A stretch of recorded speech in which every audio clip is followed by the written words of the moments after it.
করবো কাতলা মাছের রসা। প্রথমে মাছগুলো ভেজে নিয়ে কড়াইয়ের তেলে সামান্য ঘি দেবো, দিয়ে গরম মশলা ফোড়ন দেবো,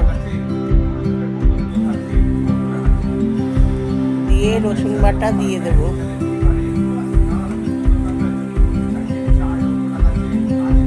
পেঁয়াজ কুচি দিয়ে দেবো,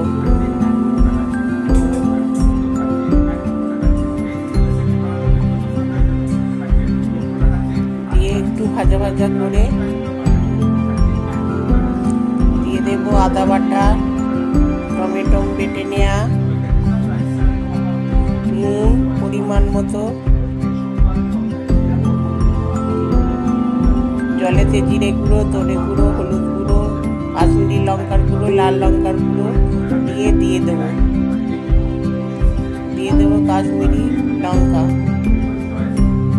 দিয়ে দেবো, পরিমাণ মতো চিনি, কাঁচা লঙ্কা, ভালো করে কষে নিয়ে দিয়ে দেবো জল।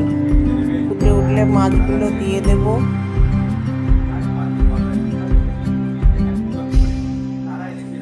দিয়ে নামাবার সময় জিরে আর গরম মশলা দিয়ে নামিয়ে নিলেই হয়ে যাবে কাতলা মাছের রসা।